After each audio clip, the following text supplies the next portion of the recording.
Florida Gator on me, I'm a Gator. They don't move wrong, I'm a Gator. From the swamp, homie, I'm a Gator. But I can't tame them, dog. You ready to come? All dogs, all Seminoles, we coming. Florida Gator on me, I'm a Gator. Florida Gator on me, I'm a Gator. Florida Gator on me, I'm a Gator. They don't move wrong, I'm a Gator. From the swamp, homie, I'm a Gator. And that two-tone, I'm a Gator. Florida Gator on me, I'm a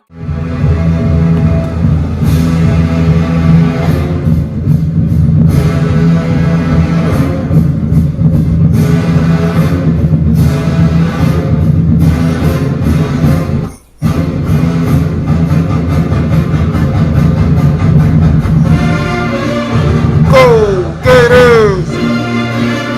Go Gators! Go Gators! Come on, Gators! Welcome back in the Gators Talk, guys. I am your host, Millionaire Trader Alex, guys, and I'm back with another one, man. And right now, guys, it's game week. It's game week. Y'all know what time it is. Yeah, but we got a few things to cover. We know it's game week. Swamp Kings just came out. And DJ Lagway high school performance last Friday. We got a few topics to really talk about. So first thing first, let's discuss Swamp Kings. So we know this was a piece to clean Urban Meyer image up. Cause this wasn't no hit piece out on Florida. That's not a thing. It was just something to bring back that urgency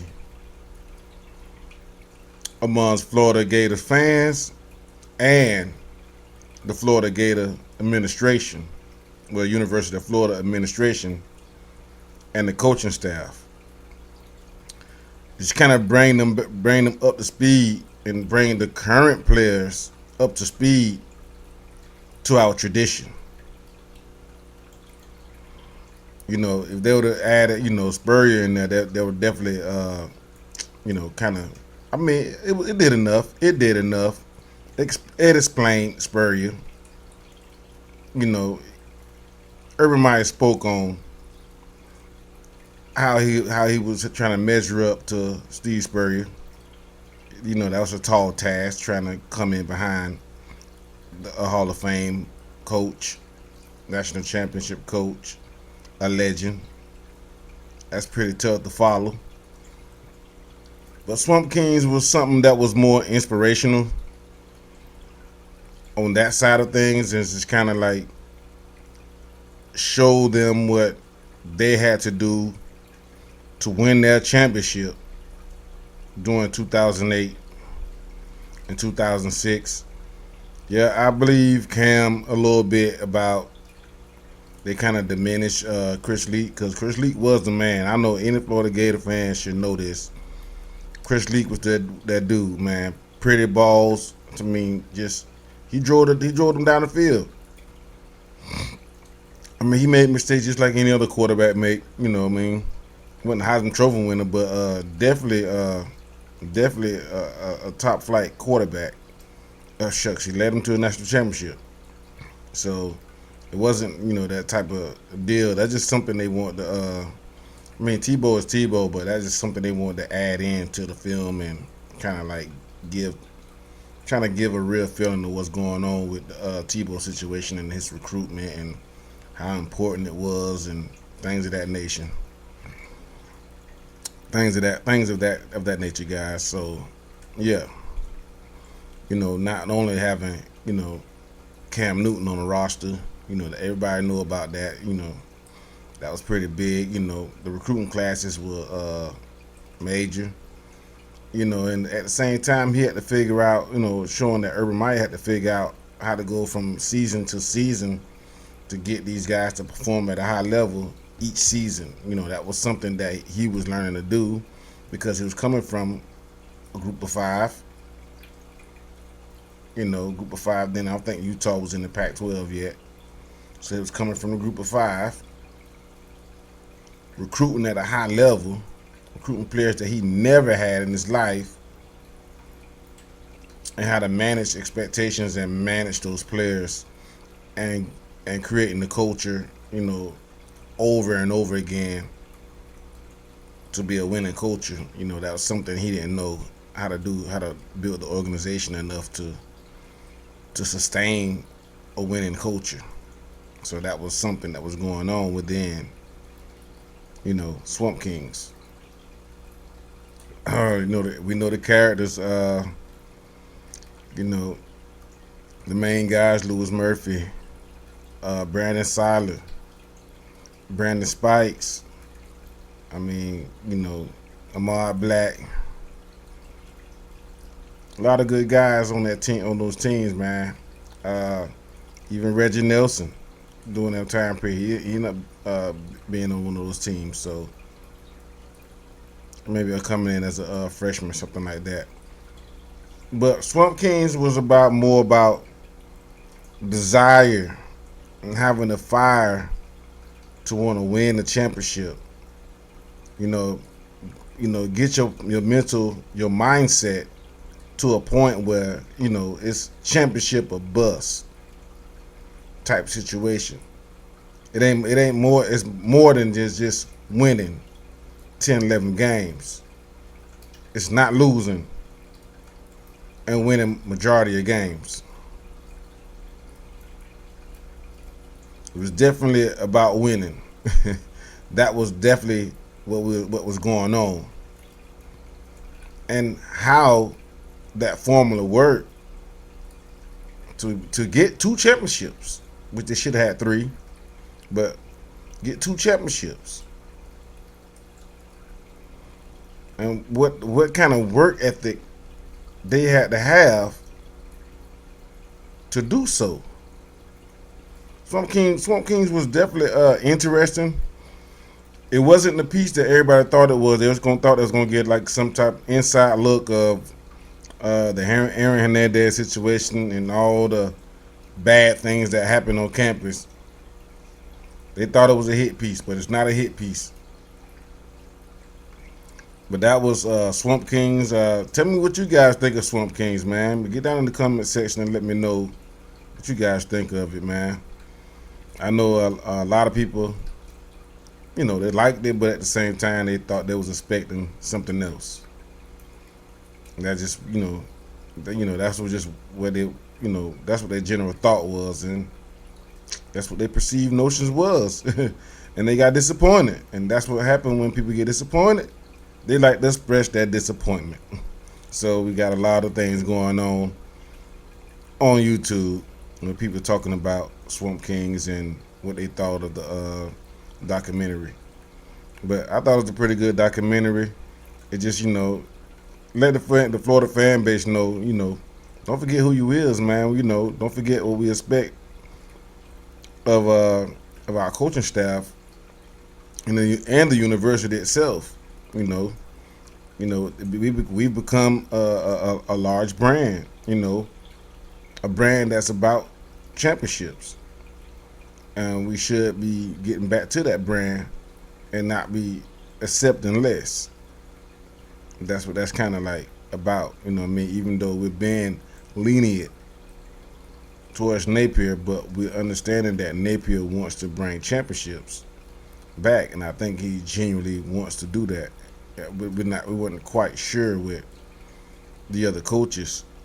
Mullen seemed like he wanted to win championships, but then he kind of lost that edge. I think other coaches were trying to obtain that as well, but they were chasing ghosts. They didn't know what they was chasing.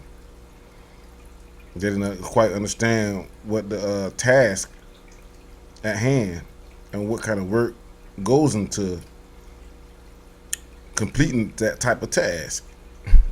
It's a tall task. It's definitely a tall task. Everybody can't do it. There's only a select few coaches that can do this.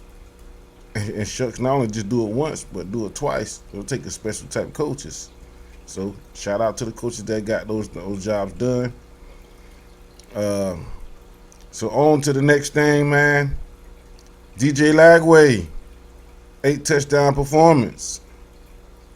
Friday night. Big game out of DJ. But I'm just going to have to show y'all a little something. I'm going to show y'all a little something. Here we go. Got a little surprise.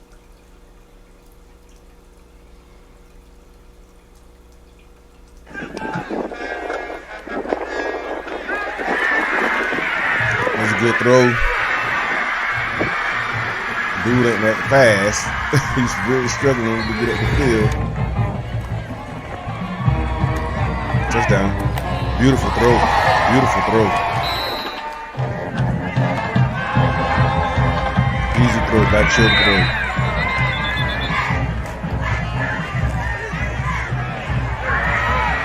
DJ letting it cut loose, man. Now, granted, guys, I don't think the talent's that great who they're playing against. I think they're 6A school, but both of those schools they don't have the quality athletes as a 6A school. 6A school ain't nothing but the student body base. How large your student body is, and that's what puts you in that competition because they got a lot of students at that school. That's what makes that. That's what separates the divisions and classifications and those things of that nature. But that was DJ. 7 touchdown passes. 425 yards passing. 1 touchdown rushing. All in the first half. That boy balled out.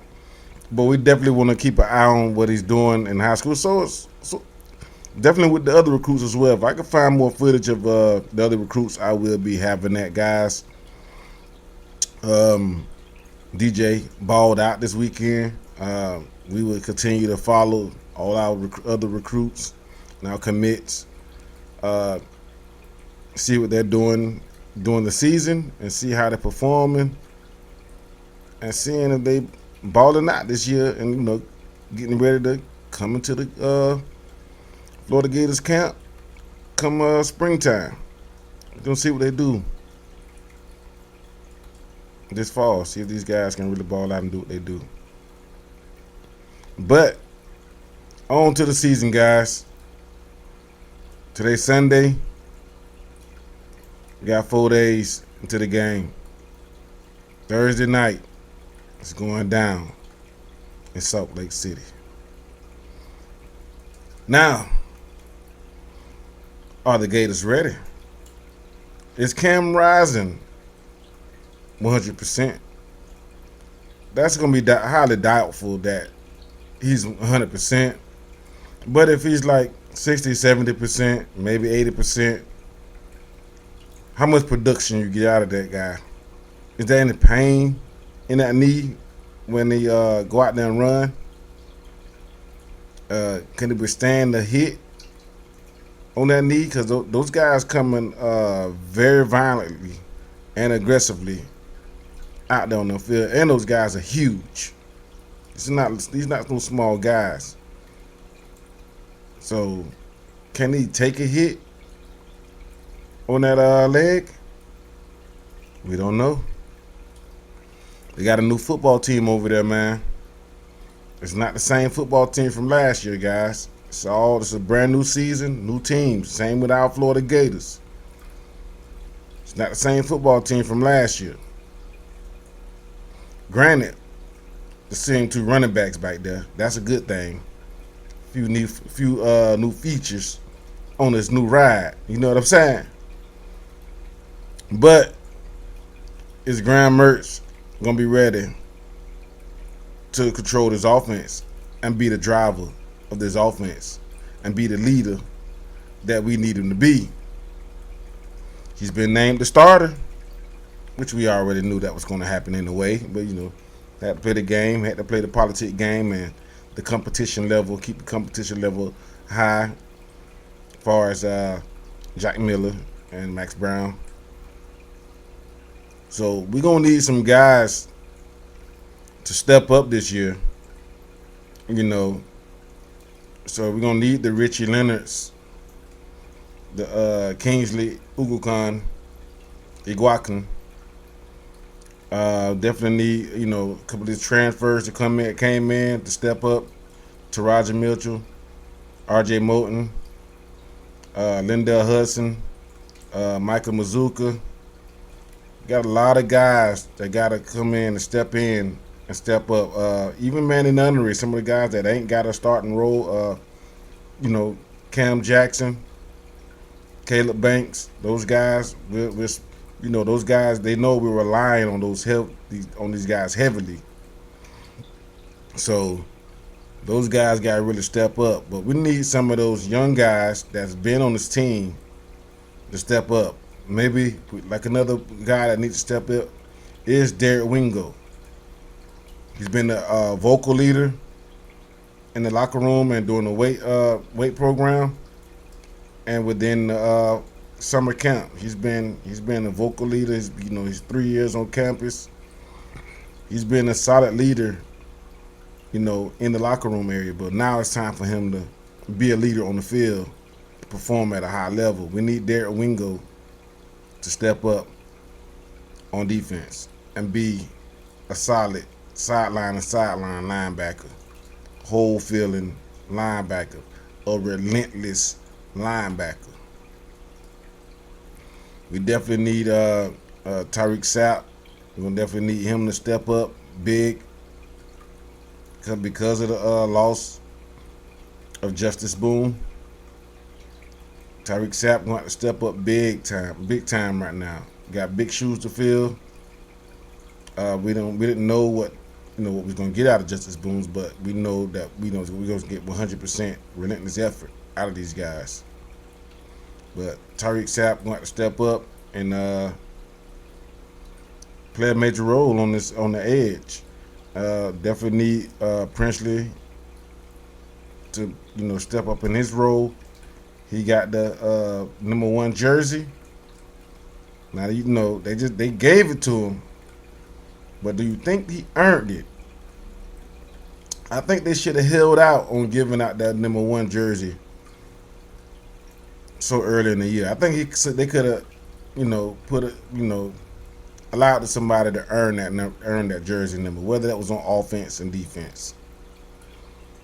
I think they should have earned that jersey number instead of being given to them, because the number 1 jersey is to be worn by the best player on offense and the best player on defense. I mean, this guy gotta be an all-out baller. You know what I'm saying? So I'm not saying Princeton is not that, but I think he should be able to exhibit that. We should be able to see that first before just giving it to him. But that's just my thoughts on it, on the jersey number. But we definitely need some of those guys to step up. Those 2 ends to step up. Jamari Lyons. He need to step up in that depth chart. Even though he's not a starter, he need to be pushing those other guys to get on the field. He need to be pushing those guys to get on the field. Because a freshman coming in, high 4-star freshman, McClellan, came in last year, instantly got carved out of role. Even though Jamar Lyons played early, but didn't perform well. So we need him to perform at a higher level and to progress a little bit more further along, because he's been on campus another year. Even though he's not in the starting role, he definitely needs to be a better player. Of course, we're looking for the cornerbacks, Jalen Kimber and Jason Marshall, to perform at a high level. I'm looking to see if Jason Marshall can perform at an All-American level. That's the next step for him. That's what he should be doing. If Jalen Kimber can play at an elite level, or just an elite level, where he can possibly not be all SEC, but that would be wonderful. But at least a tier underneath there, that he plays as a good, solid cornerback, always contesting them catches, making guys work for it, tackling great on the edge. We need things like that. Of course, forcing turnovers, punching out balls, uh, getting interceptions. We definitely need that. But when the Florida Gators are good, we're good on the back end. We're good at safety and nickel. Those three slots right there. When we have very good teams on defense, those safeties and those nickelbacks, they play ball. They play ball. I'm talking about hard hitting, intercepting, coming down alley, making plays. They coming down and they not even playing. That boy ready to slap something, boy. But when we have a good defense, we have good safeties and good nickels. Plain and simple. These guys are almost if they're not all Americans, they're playing at an elite level. That's when the Gators have a good defense. So if we can get our safeties to perform at a high level, play assignment football, and play optimistic football, we're good. You know what I'm saying? Dominating football. We're good. So we need Kamar Wilson, R.J. Moten, Miguel Mitchell, Jordan Castell, all those players to understand what is expected of them at their position. Because those guys perform at a high level, we're going to win a lot of ball games. And that goes with the defensive line as well. Because if the back end's performing well, we definitely need the front seven to perform at a high level as well. So that, that's back on the transfers that we have coming in. Those guys come in to fulfill their role and being run stuffers and, supplying some type of pass rush on defense. That would definitely help. But on offense, we're looking for Caleb Banks.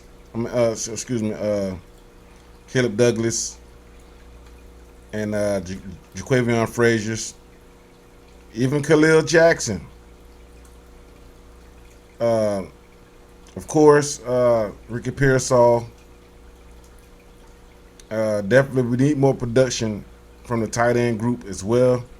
That's going to be a big thing. If we can get production from the tight end group and run blocking and pass catching, that's going to be big because those guys are, those normally be possession catches or first down type catches or maybe 5 to 6 yards per catch.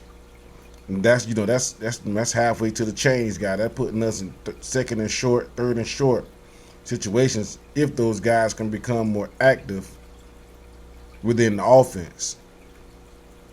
So we can get the tight end group to perform well. So that's Dante Sanders, Artis Bordenham, Hayden Hanson, Jonathan Odom. Those guys really got to step it up. Even though Billy Napier has spoken about that group. That's a group that he is concerned about, and he's expecting somebody to come and step up and really make a name for themselves and within the offense. Of course, we need Graham Mertz to step up. We already know that's a given. That's a given. Every Florida Gator fan is looking forward to. All eyes is going to be on Graham Mertz. It's going to keep it plain and simple. Everybody know that. Everybody's looking. But we're going to watch him hand it off for a first couple of series, even though they say they're going to throw the ball around a little bit.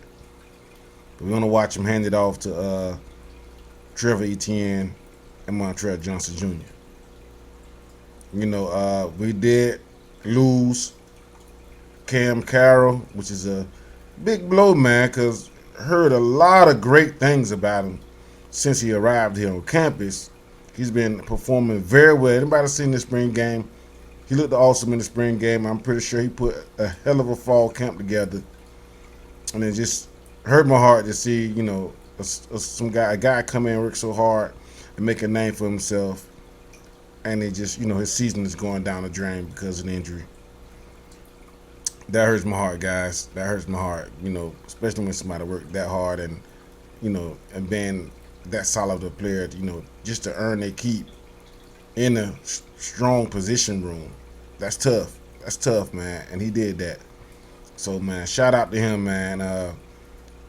Blessings to you, young blood, to a quick healing process, and hopefully get your opportunity. I'm pretty sure they're going to give you a medical red shirt, or you'll be able to come back next year. But that's a tough blow as well, losing Justice Boone as well. Same thing. But we got the next guy up.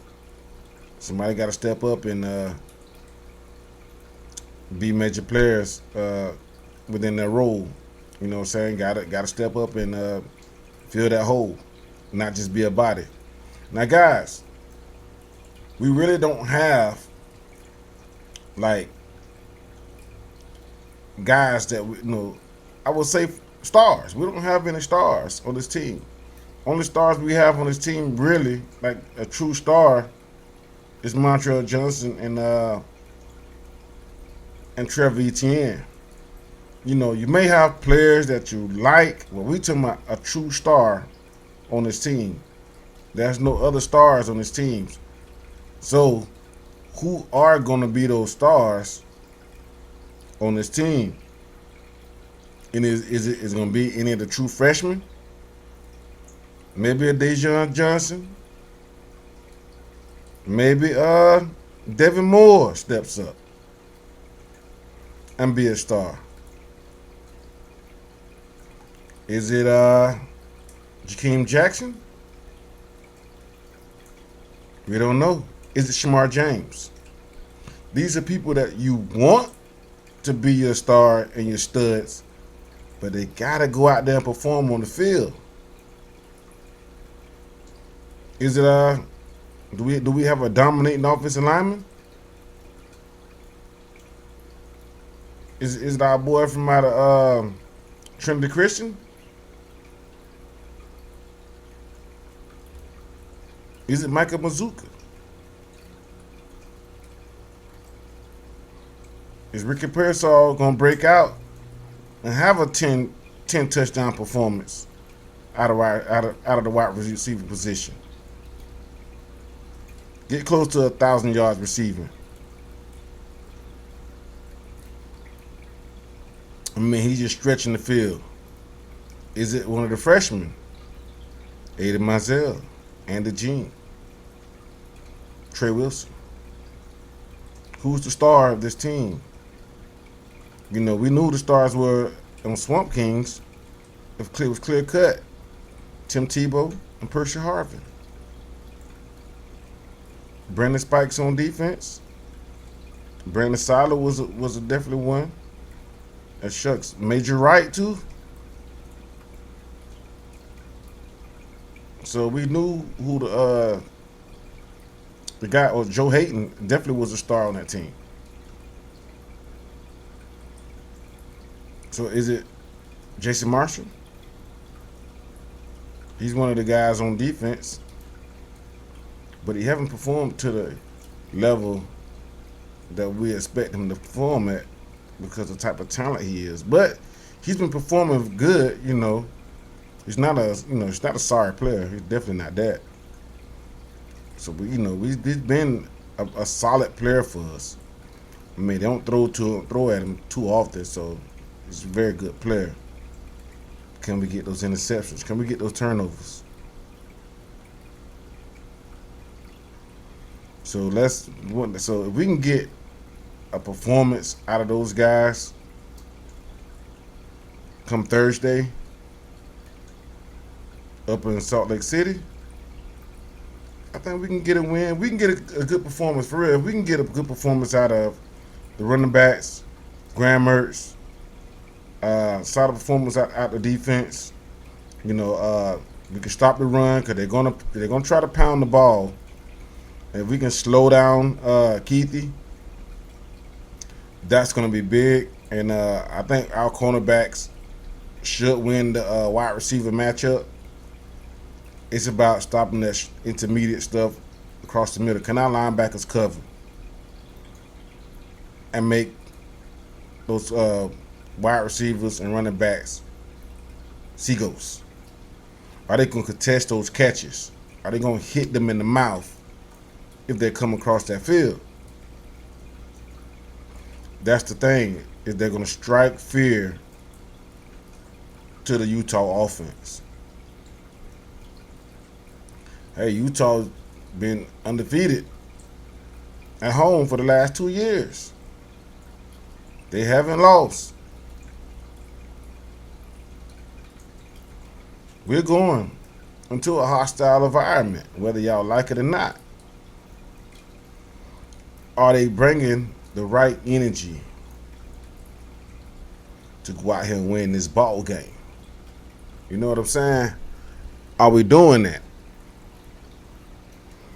I'm hoping so. You know, the new look Gators, I'm just hoping they play fast, man. I need these guys playing fast. Especially how the national media been talking about us, y'all. We need to start fast, man. Opening drive, touchdown. If we on defense, 3 and out. Third down, get them off the field. Definitely hoping that we're better on third down, that we're able to get third and long situations on defense and then get these guys off the field.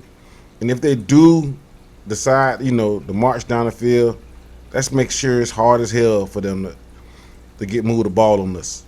They got to earn them inches. That's what I'm hoping for in the Utah game. Maybe come down to a field goal. Can Adam Mahalik knock it through? Can we get something out of special teams this year? As far as the specialists, the punt return, the kick return. Can we get something out of specialists? Can we when we change the field position? If they kick it deep down there, can we get it somewhere near the 40? Somewhere near the 35. Because field position is going to be key. Can we, and on our end, can we flip the field, which, I can't think of our punter name, guys. Just slipped my dingo mind. And I know it's not Trey Smack. Ah, Lord. I can't think of him right now. But, guys, we know our punter been doing a great job directional punting. So he's been doing a hell of a job, and I think he's going to be definitely have a great year punting this year and pinning guys inside the 10 and inside the 5. So that's going to be big for us. It's going to be big for us. Even if we come down from a further end of the field, get it down to the 20. And the guys covering got to come down to tackle. But we gotta be good in all 3 phases, guys. That's offense, defense, and special teams. We gotta be good to come out this game victorious, and we gotta win the time of possession, win the turnover battle, win that turnover battle, be in the plus in the turnover battle, and also third down percentage. We must keep their third down percentage low, and we must convert. And when we do get in the red zone, we got to score 6. We got to get in the zone. Or even if we do get 3, let's get those 3. Let's not turn the ball over down in the red zone. Limit mistakes down in the red zone. Just limit mistakes, period, just to be honest with you. Because this you're on the road, and you need to limit mistakes on the road, because that can cost you, and that can cause momentum shifts within the game. And that's another thing. The first thing that the Gators need to do is take the crowd out the game. If we can do that, we'll win that ball game. We'll win that ball game. But what do you guys think about? Let me know what you guys think about the game.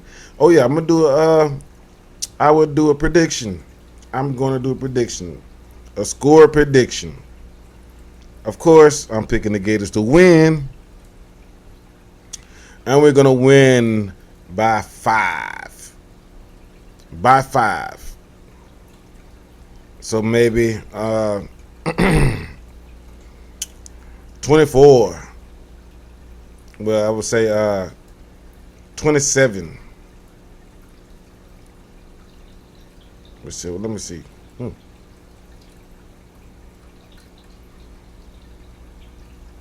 me see here. 27, not the 22.